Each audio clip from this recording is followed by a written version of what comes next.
Tang Soo Do. Tang Soo Do, the way of the Chinese hand. The term Tang refers to the Chinese dynasty of the same name, while the characters in its name represent the concepts of hand and way. This way or do is associated with Tao, linked to Chinese Taoist philosophy and its influence on martial arts training. It is a modern traditional martial art originating in Korea, oriented toward discipline, learning forms and sequences, as well as regulated combat focused on self-defense.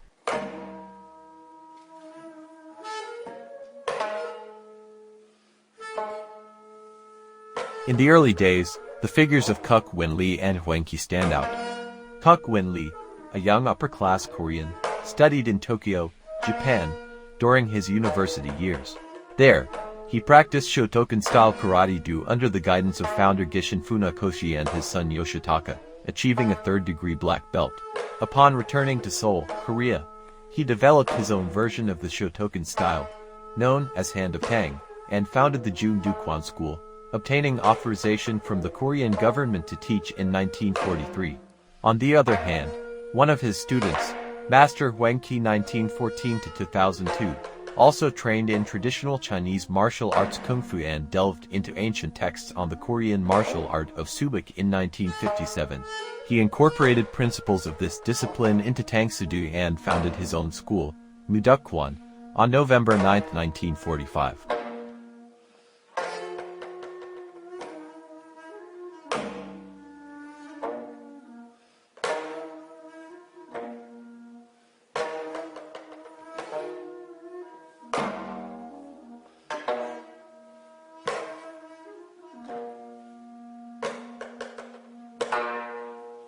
The term Tang Soo Do translates as the way of Chinese hands or the path of the Tang dynasty. In Korea, various martial arts schools were banned for 35 years due to the Japanese occupation 1910 to 1945. However, at the end of World War II 1939 to 1945, these academies, known as Kwan, were able to emerge from hiding. In modern nationalist Korea, the first Tang Soo Do school was Jungdukwan, established in 1944 by Master Won Kuk Lee. With Korean independence on August 15, 1945, four new academies emerged: Mudukwan Mudokwan, Songmukwan Songmukwan, Shidukwan Chidukwan, and Chongmukwan Changmukwan. Over time, more martial arts schools were added to the list following the civil war between North and South Korea in 1950 to 1953, known as the Korean War.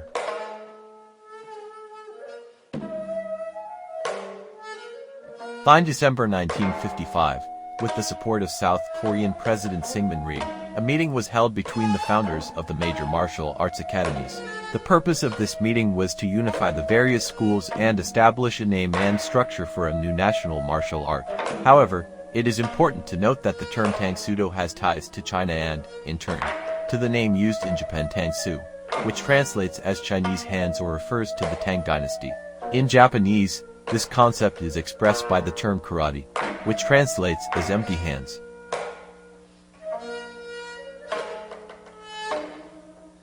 During the meeting of various martial arts schools, several names were presented as possible denominations.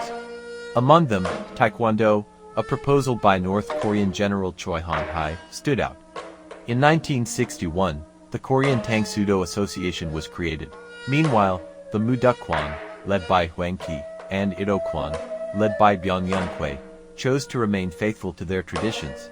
However, the new organization focused on preserving the technical essence of the ancient Korean martial art, known as Taekyon.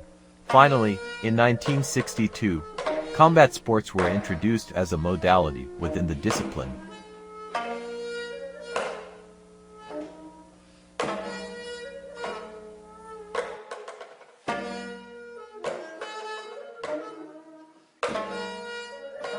Although the origin of Tang Soo Do has been a subject of debate for decades, it is accepted that this martial art was born from the fusion of three main styles: Subak-do or Subak from Korea, Kung Fu from northern China, and Kung Fu from southern China. These styles were combined with the interpretation of the forms or kata of Shotokan-style karate from Japan and adopted by grandmother Huang Qi (1914–2002). After his death in 2002, his son, Quan Jiangnim or Quan Jiangnim, H.C. Wang, assumed the presidency of the world Muduk Quan, becoming the leader of the martial art his father had developed. Tang Soo Do practitioners begin their training by mastering the basic fundamentals of this martial art. They then progress to sparring, beginning with one-step and three-step sparring. The former reinforces the essential principles of fighting, while the latter teaches students to fight with fluid forward and backward movements, maintaining distance. Once the practitioner has perfected blocking and attacking techniques, they are introduced to free sparring. Mental training. Tang Soo Do masters place great importance on the philosophical principles of the discipline. Practitioners must adhere to standards of respect, discipline, and self-confidence, fostering concentration and self-control. These values not only enrich the practice of Tang Soo Do but also apply to everyday life.